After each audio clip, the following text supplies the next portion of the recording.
We are just 4 days away from the Iowa straw poll, the first critical test in the Republican presidential primary. With frontrunner Rudy Giuliani not participating, former Massachusetts Governor Mitt Romney is expected to grab the top spot, leaving the race for second place wide open. So joining me now is Republican presidential candidate and former Arkansas Governor Mike Huckabee. Governor, good to see you. Good to see you, Matt. So we got Rudy Giuliani saying, I'm not involved in this. John McCain's not there. Fred Thompson, who hasn't announced yet, is not there as well. A lot of people thought those guys had everything to lose in this if they didn't perform well. So let me ask you the question, what do you have to gain? Well, I will be able to show that we have momentum. The ABC poll last week showed that. I think the debate showed that. People who watched it declared us the clear winner in that debate by the response of Iowa voters. So we have a lot to gain, and that's why we're putting a lot of effort in what's coming up Saturday. As I just mentioned, a lot of people now looking at who's going to finish second. It's presumed or assumed that Mitt Romney should come out on top on this. So where do you predict that you'll finish, and do you have to finish second or maybe third to avoid being kind of discounted from this race down the road? Well, even though we've got strong organizations in South Carolina and New Hampshire, and we feel like, that regardless of Saturday we should go on, I know that there's a certain perception, so we want to do well. I think a lot of it depends on where the separations are, but one thing I do see is a separation between where I stand and where these other candidates stand. Most of them are from Washington. People are beginning to be real clear. They don't want another Washington person because Washington has failed. They haven't delivered real answers for the problems that Americans face. They want somebody who's not a part of Washington. They look at me and they say, look, here's a guy who's been a governor. He's actually run a state and gotten things done, has results. That's what people look for in a president. You say that you are the real conservative in this race. Let me read you something you said. Just to quote, I didn't become pro-life because of politics. I got into politics because I'm pro-life. But when a reporter from the Weekly Standard asked you about Rudy Giuliani's pro-choice position, you said you would challenge him on that ground eventually. I'm curious, Governor, why eventually? Why wouldn't you take on the front runner in this race right now to improve your standing? I'm running for president rather than against somebody, and I don't want to get the job simply by tearing somebody down. Right now, it's not just Rudy Giuliani and Mike Huckabee on the stage. There are 9 of us.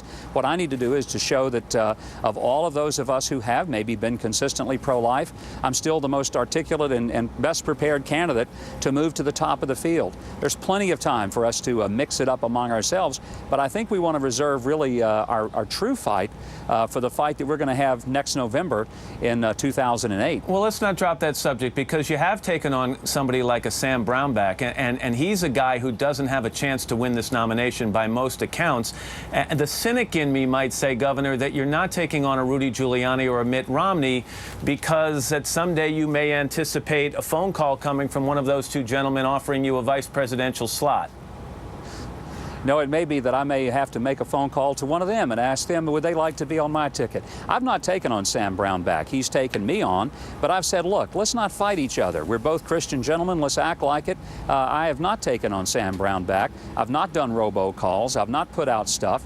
I've done just the opposite. I've focused on why I should be president, not why somebody else shouldn't be president. I know, and that it sounds great, but I'm curious, with the Iowa straw poll coming up on this Saturday, aren't you going to have to force voters to take a good hard look at your opponents in addition to taking a good hard look at you? Well, there's 2 ways to win at basketball. One is, if you're not that good, you have to use sharp elbows and knock somebody else out of the way. The other way is that you shoot the ball well and you put it through the hoops and you don't have to knock somebody on the floor to do it.